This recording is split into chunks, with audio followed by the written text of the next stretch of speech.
Villages has helped thousands upon thousands of kids live successfully and paired with families who also live very positive and successful lives. And to tell us more about all the programs and what Youth Villages has to offer, we have the Assistant Director of Development, Greg Schott, with us this morning. Greg, it's good to see you once again. Thanks. Yeah, Stephanie, thanks for having me on. I appreciate it. You're very welcome. So for our audience, those who may not know, what is the focus of Youth Villages?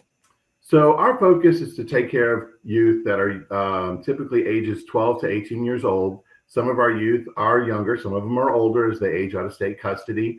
But our mission is to help children and families live successfully. So that means having, being in school, if they're older, being employed, having no trouble with the law, no trouble in school, no legal trouble of any kind. So that's really our mission, and that's kind of the direction that we, steer all of our youth and families. So how do these kids, no matter the age, how do they come to you? How do they find your services?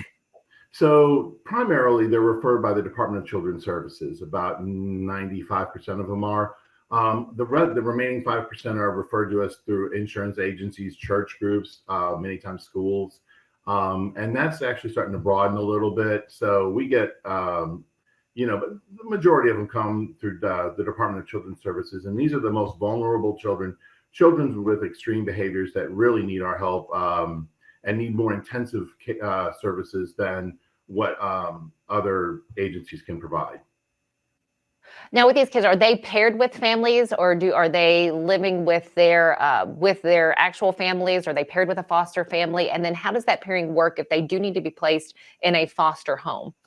Okay, so we have a program, Intersect. That is our biggest program. And that program involves our staff going out to the home and working directly with mom in order to keep the children there. We feel like it's best if they can stay with their biological family. However, if that becomes not an option and we need to go in a different direction, then we will find them a foster family. In the interim, while we work with the youth, we will also be working with the mom in order to reunify the family, because we really want that to happen. In some cases, that's not possible. And in that case, they may stay with the foster family. They may wind up foster to adopt. That's happened many times. If they can find another biological relative, then they will direct the youth back to maybe an aunt or an uncle or a grandparent or something like that. If in the case where they turn 18 and they can't go back to a biological family and can't be adopted, then they will enter our LifeSet program, which is for older youth who age out of state custody. And we kind of become their family. We take care of them. We teach them basic life skills so that they can be successful. I'm not sure if many people know this number that I'm getting ready to ask, but how many teens or how many kids do you guys help each year? Because I know it's in the thousands. Yeah. Locally in Middle Tennessee, we will serve over 8,000 children. We are predominantly in the Southeast. We do have a couple other states that we work in, but last year we served over 36,000 children. And this year we anticipate it being even more than that. So yeah. How do you continue to track their success? So from the time they get out, do you guys check on them regularly? Do they call you? Do you guys have a scheduled time?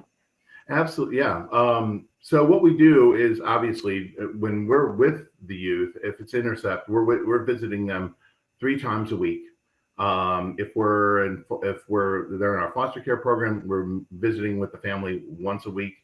And I think what you're asking about is tracking them after they leave our services. So yes. We follow up with them 6 months and 12 months after our care. We have direct contact with them throughout that time. We have a whole group of staff that's all they work on to make sure that they're still not in trouble with the law, that they're doing well in school, that they've, like I said, if they're older, that they're employed. All those factors, we want to make sure that they are continuing to have the success that they had as they left our services. Wonderful. Well, Greg, last question for you. How do we find out more about Youth Villages? Where can we go to connect with you if we do need you? Absolutely. And you bring up a great point, Stephanie. We are here for you. For the Clarksville community, for the Middle Tennessee community, the easiest way to find our services is just to go on youthvillages.org.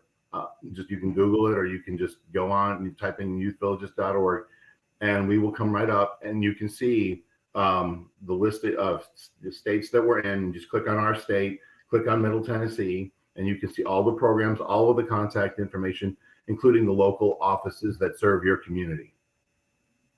Greg, thank you so much. We hope you have a wonderful day and look forward to talking with you in the future. Thanks so much, Stephanie. Appreciate you. Have a great day. You're very welcome. Thanks.